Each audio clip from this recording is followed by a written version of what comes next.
Pourquoi Israël manifeste-t-il soudain un tel intérêt pour l'Afrique? Depuis quelques mois, l'État hébreu s'active en coulisses et sur le terrain, multipliant les initiatives sur le continent. Sous prétexte de défendre les chrétiens, notamment au Nigeria, Israël s'affiche aujourd'hui comme un nouveau protecteur, et cette posture officielle soulève plus de questions qu'elle n'en résout. Benjamin Netanyahou, le Premier ministre, ne ménage pas ses efforts pour insister sur cette mission.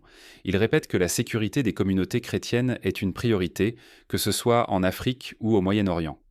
En moins de 2 semaines, il a publiquement dénoncé les violences d'organisations islamistes contre les chrétiens nigérians, promettant le soutien sans faille d'Israël. Sauf qu'il ne s'agit pas que de discours. Il y a moins d'1 an, Israël et le Nigeria ont conclu un partenariat militaire inédit. Technologie de surveillance, formation des troupes nigérianes par des unités israéliennes, échanges stratégiques. Cette coopération, présentée comme humanitaire, marque une inflexion majeure dans la présence israélienne en Afrique. Prenons un exemple concret pour mesurer l'ampleur du changement. Avant 2025, la coopération militaire entre Israël et tout pays d'Afrique subsaharienne était quasi inexistante. Depuis, le Nigeria a intégré dans ses forces spéciales des technologies d'écoute et de traçage israéliennes, ce qui a permis à ses services de sécurité de déjouer plusieurs attentats, selon des sources officielles. À titre de comparaison, dans les années 60, la France avait suivi une démarche similaire en proposant son expertise militaire à plusieurs anciennes colonies, mais toujours en gardant le contrôle sur les chaînes de commandement et la distribution des ressources. Israël, lui, semble s'inspirer de ce modèle tout en l'adaptant à l'ère numérique et à la lutte contre le terrorisme transfrontalier. Derrière la rhétorique de la protection, d'autres enjeux se dessinent. Israël cherche-t-il vraiment à défendre les minorités chrétiennes ou utilise-t-il ce prétexte pour renforcer son influence face à d'autres puissances? Car l'Afrique, déjà convoitée, devient le théâtre d'un affrontement silencieux, où la souveraineté des États est en jeu. Pour mieux comprendre ce mécanisme, il est utile de se rappeler comment, au cours du XXe siècle, la guerre froide a transformé certains pays africains en terrain d'affrontement indirect entre les États-Unis et l'Union soviétique. L'exemple de l'Angola ou du Congo montre à quel point des puissances extérieures ont pu instrumentaliser les conflits locaux pour servir leurs propres intérêts. Aujourd'hui, Israël, l'Iran, la Turquie, mais aussi la France, les États-Unis et la Russie s'inscrivent dans cette même logique, faisant de l'Afrique un nouveau champ de manœuvre géopolitique. Si l'on ne saisit pas la portée réelle de cette offensive, le continent risque d'être happé dans une guerre d'influence qui le dépasse. Les rivalités religieuses pourraient s'intensifier et les populations locales, réduites au rang de pions, verraient leur avenir confisqué par des intérêts étrangers, qu'ils soient énergétiques, militaires ou diplomatiques. Regardons par exemple l'influence croissante de la Turquie en Somalie. Depuis plus de 10 ans, Ankara a investi massivement dans les infrastructures, les hôpitaux, les écoles et même la formation de la police somalienne. Ce soft power turc a permis à la Turquie de s'imposer comme un acteur incontournable dans la Corne de l'Afrique. Israël, en voyant ces réussites, tente désormais de répliquer ce modèle en Afrique de l'Ouest, mais sous des atours sécuritaires, voire confessionnels. Alors comment ce nouveau front a-t-il émergé? Quelle stratégie précise Israël déploie-t-il et avec quels alliés? Pour comprendre les enjeux, il faut revenir sur les derniers épisodes qui ont permis à Israël de s'imposer comme acteur central sur la scène africaine. Tout a basculé lors d'une série d'attentats particulièrement violents au nord du Nigeria. C'est à ce moment qu'Israël a accéléré sa stratégie. Israël n'a rien laissé au hasard. Chaque mot prononcé, chaque image diffusée s'inscrit dans une stratégie bien plus vaste qu'il n'y paraît. Officiellement, Benjamin Netanyahou martèle toujours la même promesse. Israël protégera les chrétiens persécutés en Afrique et notamment au Nigeria. Message public, vœux solennels, conférences de presse aux côtés des États-Unis. Le discours ne varie jamais. Israël se dit prêt à défendre les judéo-chrétiens partout où ils sont menacés. Mais derrière ces déclarations, le rythme des actions s'accélère. En août 2025, un accord militaire historique est signé à Abuja. Israël fournit au Nigeria des technologies de surveillance de pointe, le tristement célèbre logiciel Pegasus pour intercepter les communications et des instructeurs pour former des troupes d'élite locales. Le Mossad, quant à lui, s'implique directement. Ses agents traquent les financements suspects du terrorisme, qu'ils circulent via des banques ou des crypto-monnaies. Pour illustrer l'efficacité de ces mesures, rappelons que Pegasus a déjà permis à Israël, dans d'autres contextes, de localiser des chefs terroristes insaisissables, notamment dans la bande de Gaza et au Liban. L'importation de telles pratiques en Afrique de l'Ouest pourrait bouleverser l'équilibre des forces dans la région, mais aussi soulever de graves questions sur la confidentialité des données et la souveraineté numérique des États africains. Cette alliance ne passe pas inaperçue sur le terrain. Dans la communauté musulmane nigériane, les réactions oscillent entre méfiance et colère. Beaucoup y voient un dangereux précédent. Israël, acteur étranger, s'impose comme arbitre dans des tensions internes et menace d'aggraver les fractures religieuses. Pour prendre la mesure de la polarisation, il suffit de rappeler la vague de protestations à Kaduna, où des leaders religieux musulmans ont organisé des marches pour dénoncer ce qu'ils considèrent comme une ingérence inacceptable. Des situations similaires ont été observées ailleurs, comme au Burkina Faso lors de l'arrivée de troupes russes, ou encore en République centrafricaine avec la présence de mercenaires du groupe Wagner. Surtout, Israël n'agit pas en solitaire. Un axe d'influence inédit se dessine au Nigeria. La France, les États-Unis et Israël unissent leurs efforts et orientent discrètement les décisions politiques et militaires du pays. Leur discours humanitaire masque à peine la réalité. Ils poursuivent des buts stratégiques bien plus larges, déterminés à contenir l'influence de l'Iran et de la Turquie sur le continent africain. Il est intéressant de noter que cette alliance tripartite rappelle en certains points la coopération qui existait dans les années 80 entre les États-Unis, Israël et l'Afrique du Sud contre la présence cubaine et soviétique en Angola. Ce type d'alliance, fondée sur la convergence d'intérêts, tend à s'imposer dès qu'une menace commune se dessine à l'horizon. Aujourd'hui, l'Iran et la Turquie jouent ce rôle de catalyseur. Ces alliances fragilisent la cohésion nationale et menacent la souveraineté du Nigeria. Le risque est réel, de nouvelles tensions pourraient tant éclater, attisées par des intérêts étrangers et au détriment des populations locales. Imaginons un scénario où la coopération sécuritaire débouche sur l'implantation de bases militaires étrangères permanentes, comme cela a été le cas à Djibouti, qui accueille déjà des bases américaines, françaises, chinoises et japonaises. Le Nigeria pourrait alors perdre une partie de sa capacité de décision sur son propre territoire au profit d'agendas extérieurs. Dans ce contexte explosif, chaque geste compte. Ce qui se joue dépasse largement la lutte contre le terrorisme ou la simple protection d'une minorité. Et si la vraie cible d'Israël en Afrique n'était pas le terrorisme, mais l'Iran ? Derrière les discours de protection des chrétiens, c'est une guerre d'influence qui se joue, bien plus complexe et dangereuse. L'État hébreu n'agit pas seulement au nom de la sécurité ou de l'humanitaire. L'enjeu, c'est de contrer la montée en puissance de l'Iran et de la Turquie sur le continent africain. Prenons le Niger. Après un coup d'État, le nouveau régime aurait échangé une partie de son uranium contre de l'électricité et des armes venues d'Iran. Cet uranium, vital pour Téhéran, reste inaccessible par les voies officielles, bloqué par les États-Unis et Israël. L'Iran doit alors multiplier les détours, usant d'intermédiaires et profitant du chaos politique africain pour contourner les sanctions. Ce rapprochement a eu un effet immédiat. La coopération militaire entre les États-Unis et le Niger a explosé en vol. Isolé de l'Occident, le Niger a renforcé ses liens avec le Mali et le Burkina Faso, formant l'Alliance des États du Sahel. Cette union, censée protéger la région des ingérences extérieures, inquiète désormais Israël, qui surveille de près les mouvements du Niger et de ses alliés. Pour mieux saisir la portée de ce basculement, rappelons qu'un schéma similaire s'est produit lors de l'embargo pétrolier contre l'Afrique du Sud dans les années 80.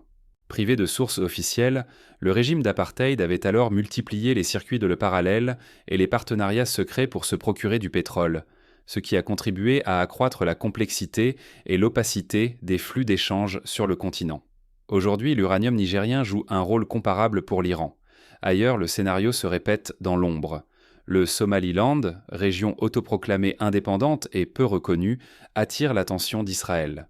En soutenant cette enclave stratégique, Israël cherche à créer une barrière face à l'Iran et à sécuriser la route maritime du golfe d'Aden, essentielle pour le commerce et la défense. Pour donner un exemple historique, la création d'avant-postes stratégiques rappelle la politique menée par les Britanniques au XIXe siècle pour sécuriser les routes maritimes vers l'Inde. Aujourd'hui, le golfe d'Aden est aussi vital pour le commerce mondial que l'était le canal de Suez à l'époque coloniale. Mais la stratégie israélienne ne s'arrête pas à la diplomatie. Elle exploite aussi les failles internes.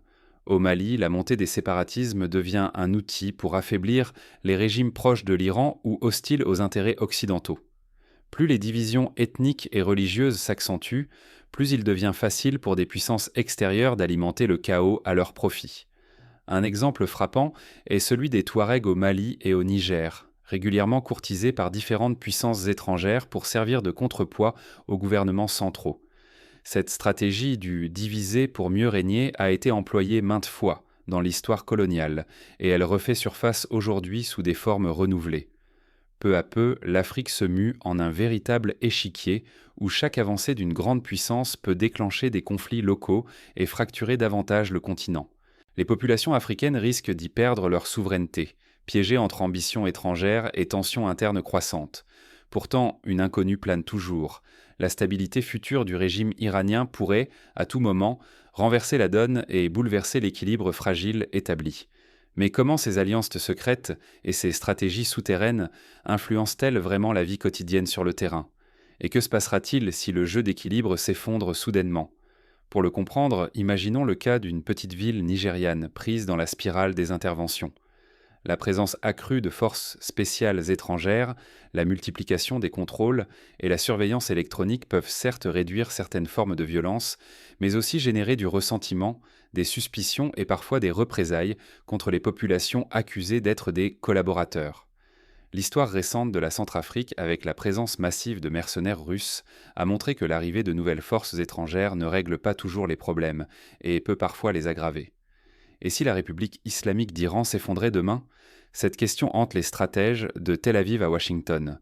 Le régime chancelle, partout en Iran, d'immenses foules bravent à la peur. L'économie, elle, touche le fond. Après tant d'années d'oppression et de sanctions, la colère gronde, les élites paniquent. Mais la chute du régime bouleverserait instantanément l'équilibre fragile du Moyen-Orient et, par ricochet, celui de l'Afrique. Pour Israël, la disparition de son grand rival remettrait à plat toute la logique de sa présence militaire sur le continent. Depuis des années, la menace iranienne justifie la création de bases secrètes, les accords de sécurité exceptionnels, les frappes ciblées, tout un arsenal d'actions menées au nom de la lutte contre le terrorisme. Sans cet ennemi, Israël perdrait son argument massu auprès de ses alliés africains et occidentaux. Comment continuer à militariser l'Afrique si l'Iran n'est plus dans le jeu? Les États-Unis, eux aussi, verraient en disparaître une justification essentielle, celle de maintenir leurs soldats, de vendre des armes et d'alimenter le gigantesque complexe militaro-industriel qui prospère sur l'existence d'une menace constante. Pourtant, paradoxe, ni Israël ni les puissances occidentales n'applaudissent vraiment la révolte iranienne. Leur prudence intrigue. Certains analystes en viennent à une hypothèse troublante. L'existence d'un Iran hostile, même affaibli, reste utile. Elle permet de garder les budgets militaires à flot, de vendre du matériel à prix d'or et de diviser les puissances rivales en Afrique. Si Téhéran tombe, le vide serait comblé rapidement. La Turquie, déjà omniprésente en Somalie et dans la Corne de l'Afrique, s'apprête à s'imposer comme nouveau faiseur de roi. Ankara investit des sommes colossales dans les infrastructures, l'éducation, la coopération militaire. Israël, inquiet, voit son influence menacée, alors que la Turquie tisse des réseaux et se positionne en alternative régionale. Pour illustrer ce basculement, rappelons qu'en Libye, l'effondrement du régime de Kadhafi a ouvert la voie à une multitude de nouveaux acteurs régionaux, chacun cherchant à prendre la place laissée vacante. La Turquie a ainsi pu intervenir militairement et s'assurer des contrats de reconstruction, alors que d'autres puissances restaient en retrait. Pour les pays africains, ce bouleversement ajoute une couche d'incertitude. Les ingérences étrangères se multiplient, les alliances de circonstances surgissent, les États se fragmentent sous la pression. Les populations, elles, restent prisonnières d'un jeu de puissance qui ne sert que rarement leurs intérêts. Le danger est immense. La chute soudaine du régime iranien pourrait faire voler en éclats toutes les stratégies établies, laissant l'Afrique exposée à de nouveaux rapports de force imprévus. Dans cette partie d'échec mondial, la souveraineté et la sécurité des peuples africains n'ont jamais paru aussi précaires. Mais l'histoire ne s'arrête pas là. Dans l'ombre, d'autres acteurs affûtent déjà leurs ambitions, prêts à profiter du moindre déséquilibre. Comment les Africains peuvent-ils riposter face aux manœuvres étrangères? Il n'est plus question de se contenter d'observer. Le moment est venu de résister, de s'organiser et de défendre leurs propres intérêts avant d'être submergés par des agendas imposés de l'extérieur. Avant tout, il faut affronter la réalité et garder une vision claire sur les motivations des puissances étrangères. Sous les discours humanitaires, c'est la conquête de l'influence, le contrôle des ressources énergétiques et la sécurité des États occidentaux et d'Israël qui priment. Se contenter de leurs récits sans les interroger, c'est se priver de toute capacité de choix et d'analyse. Pour illustrer cette nécessité, prenons l'exemple du Ghana, qui a su, lors de la vague de nationalisation des années 70, reprendre le contrôle de ses ressources minières et négocier des partenariats plus équilibrés. Ce type de démarche, s'il est mené avec transparence et implication citoyenne, peut servir de modèle à d'autres pays aujourd'hui. Il est essentiel de refuser d'être instrumentalisé au nom de la défense des minorités ou d'opérations antiterroristes prétendues. Les promesses de stabilité masquent souvent des interventions qui divisent, créent des dépendances et menacent la souveraineté nationale. Pour ne pas céder aux conflits religieux fomentés de l'extérieur, les Africains doivent renforcer le dialogue entre communautés. Refuser la division, c'est refuser de devenir des outils pour ceux qui attisent les tensions afin d'imposer leur domination. L'unité et la cohésion valent bien plus que toutes les garanties de sécurité venues d'ailleurs. Face à la fragmentation, la priorité doit être la construction de l'unité nationale et la préservation de la souveraineté. Il ne s'agit pas de nier les différences, mais de transformer la diversité en force pour résister aux pressions extérieures. Les divisions internes profitent d'abord à ceux qui entendent affaiblir l'État et imposer leurs alliances. La transparence doit s'imposer comme règle. Les accords militaires, les partenariats sécuritaires et les alliances non stratégiques doivent être débattus publiquement. L'opacité ne sert que les intérêts étrangers et certaines élites locales, jamais les populations qui en paient les conséquences. Pour mettre en œuvre cette transparence, il serait utile de créer des comités citoyens de suivi des accords internationaux, à l'image de ce qui existe dans certains pays nordiques, où chaque engagement stratégique est soumis à un débat public et à une validation parlementaire. Il est temps de promouvoir une diplomatie indépendante et offensive. Cela suppose de choisir ses partenaires selon de véritables bénéfices mutuels, non sous la contrainte de faux alliés ou de promesses illusoires. L'Afrique doit reprendre la maîtrise de son avenir diplomatique, économique et sécuritaire. Pour y parvenir, l'Union africaine pourrait renforcer son rôle de médiateur et de coordinateur en encourageant les pays membres à harmoniser leurs politiques étrangères et à éviter les engagements contraires aux intérêts collectifs du continent. L'adoption d'un code de conduite en commun en matière de partenariat stratégique serait une étape décisive, car aujourd'hui, plus que jamais, l'indifférence ou la naïveté condamnent les peuples à n'être que des pions dans des jeux de puissance. Seule la vigilance, l'unité et la mobilisation citoyenne permettront d'éviter de devenir les victimes d'intérêts extérieurs qui détournent leur destin. Mais la réalité du terrain montre que ces principes sont difficiles à appliquer. Un nouvel acteur avance ses pions, bouleversant les équilibres déjà fragiles. Le destin de l'Afrique doit appartenir uniquement aux Africains. Personne d'autre ne peut en décider à leur place. Aujourd'hui, il est vital d'ouvrir les yeux sur les jeux d'influence qui se multiplient sur le continent. Les discours officiels promettent protection contre le terrorisme ou défense de minorités religieuses, mais bien souvent, des intérêts géopolitiques plus profonds avancent masqués. Sous couvert d'aide humanitaire ou de solidarité confessionnelle, des puissances étrangères cherchent à imposer leurs priorités. Elles alimentent les divisions internes, instrumentalisent les peurs et verrouillent l'accès aux ressources qui devraient en profiter aux peuples africains. Pour ne pas répéter les erreurs du passé, il est important de se souvenir de la conférence de Berlin en 1884, où les frontières africaines ont été dessinées sans consultation des populations locales, ouvrant la voie à des décennies de conflits. Aujourd'hui, les décisions prises sans transparence ni participation citoyenne risquent de produire les mêmes effets destructeurs. Chaque décision prise sans consultation, chaque ingérence tolérée sans débat, constitue un pas vers la perte de souveraineté. Ce sont vos terres, vos richesses et votre avenir politique qui sont en jeu. Les alliances militaires signées loin du regard des citoyens n'apportent souvent que dépendance, instabilité et parfois même violence. Le danger est immense. Manipuler les conflits religieux ou ethniques, c'est jouer avec le feu. Certains acteurs extérieurs attisent les tensions, aggravent les fractures pour mieux justifier leur présence. Mais c'est toujours la population locale qui paie le prix fort, en vie humaine, en exil ou en perte de droits fondamentaux. Il est donc urgent de cultiver la vigilance. Refusez la résignation et ne tombez pas dans le piège de la division. L'avenir du continent ne doit pas se décider à l'étranger, ni obéir à des intérêts indifférents à la volonté et à la dignité des peuples africains. Être citoyen, c'est s'informer, questionner, débattre et demander des comptes. C'est aussi s'unir autour de ce qui rassemble, au lieu de céder à ceux qui cherchent à diviser. Défendre la souveraineté, ce n'est pas refuser l'aide ou la coopération, mais choisir ses alliés, décider de ses priorités et s'assurer que chaque partenariat serve d'abord le bien commun. Pour agir concrètement, chaque citoyen peut participer à des associations de veille citoyenne, exiger la publication des traités signés, interpeller ses représentants et promouvoir l'éducation civique dans les écoles afin de bâtir une conscience collective forte. N'oublions jamais, les choix faits aujourd'hui bâtiront l'Afrique de demain. Rester lucide, engagé et solidaire, c'est refuser que le destin du continent soit confisqué par des intérêts extérieurs. La sécurité, la prospérité et l'indépendance ne sont pas négociables. Le véritable pouvoir réside dans la main de chaque Africain conscient de sa responsabilité et de la force du collectif. Restez attentifs, car ce qui se joue aujourd'hui façonnera le monde dans lequel vivront vos enfants. La vigilance citoyenne demeure le meilleur rempart contre la manipulation et la dépossession. L'histoire a montré que les peuples capables de s'unir et de revendiquer leur souveraineté finissent par s'imposer face aux ingérences.